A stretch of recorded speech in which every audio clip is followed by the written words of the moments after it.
Hey everyone, I hope you don't mind me being outside with this. Sometimes I just like enjoying the backyard area and going over a few things with you. Um, but if you don't like the quality of the content due to a lot of noises, be sure to let me know and I'd be more than happy to start going back inside of the home in order to give you the best content possible. With that being said, um, America is having a lot of financial stress, a lot of financial difficulties. And a lot of that is attributed to the credit card debt rising. Why is credit card debt rising? Why have we reached an all time high to where we're at $1 trillion in spending? Well, we're at $1 trillion in spending for various reasons, including high inflation, higher interest rates, higher prices of goods and services, due to the fact that oil and gas is up. So the people who have to transport that have to now charge more for the food that is being serviced to us, for the services that are being given to us, and much, much more.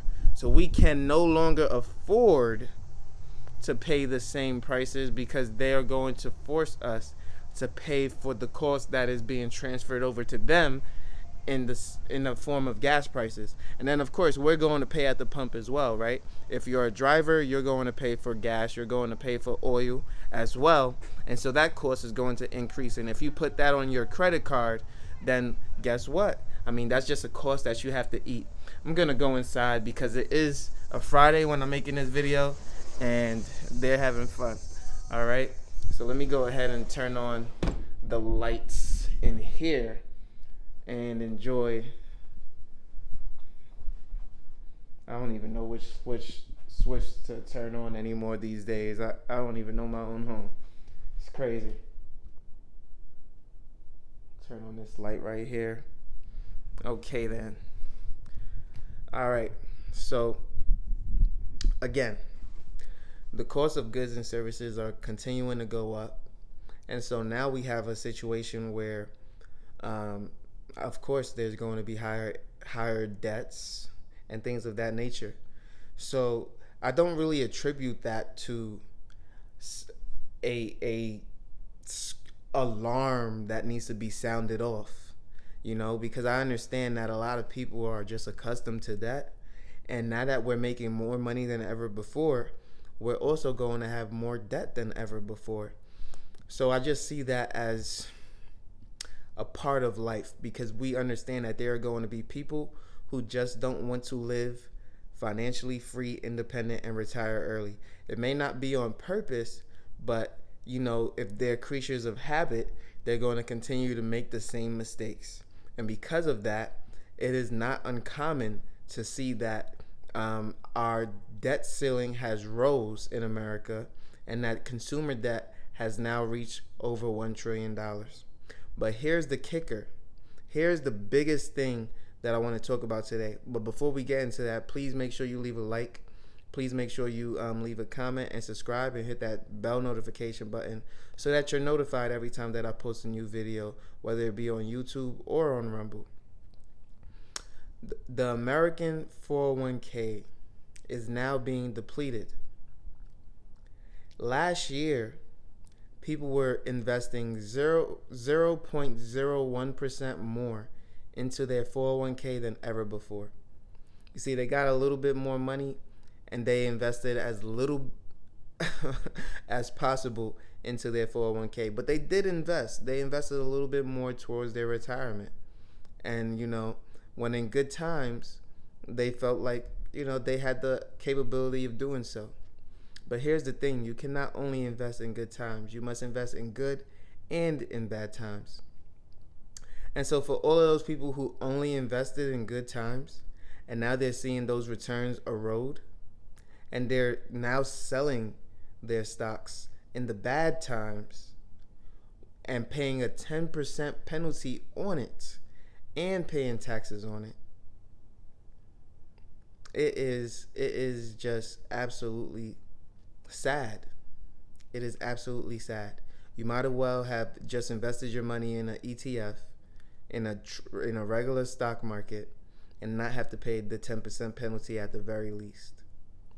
So to me, that is the more sad thing, rather than people's debt being increased on their credit card, is that they're literally stealing from their retirement. You see, if even if people never paid off their credit card debt, but they invested 10% of their income into their retirement, by the time they were age 65, they would be able to eradicate any credit card debt that they possibly had, and they would be able to still live a decent life. You know why? Because the power of compound interest is a beauty. And there is a limit to how much credit card debt you can have as a consumer, especially if you're at least paying the minimum payments. So when I see people literally taking away from their future and then taking another 10% off the top, when they could have just spent that money willy-nilly anyway, it absolutely makes no sense. Why invest just to take it out? I would never see the benefit of that. That's like accepting a 10% loss right off the bat, before taxes, before everything. It's just sad.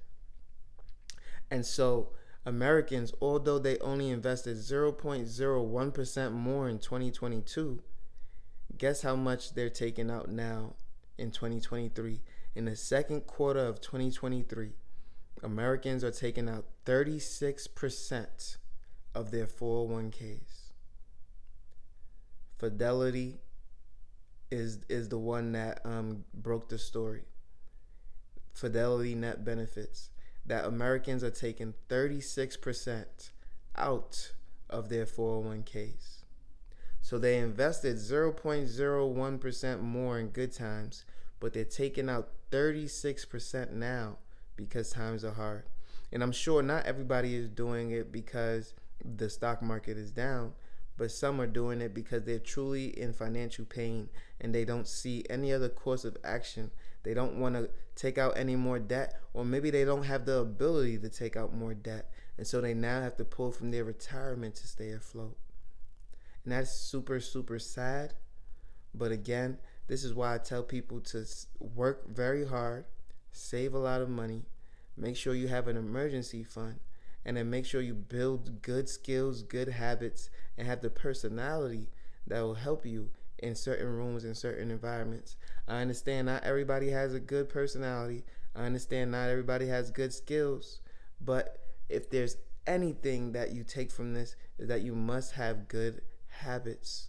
If you have good habits, you should still be able to live a decent life. It might not be the most thrilling, but at least it will be decent. And a decent life means that you're not taking out 36% from your 401k. And that's what I want for every single one of my subscribers. So again, if you like this video, make sure you leave a like, comment, and subscribe. What do you think about what's happening now in our financial markets? What do you think about what's happening with the everyday consumer and what's happening with Americans today? What do you think? Is a 401k still worth it? Or should we pivot into something else? What should people be invested in? Is it cryptocurrency, bonds, or not investing at all? Just living life how they want to live? Well, you let me know in the comment section down below, and I will see you on the next one. Peace.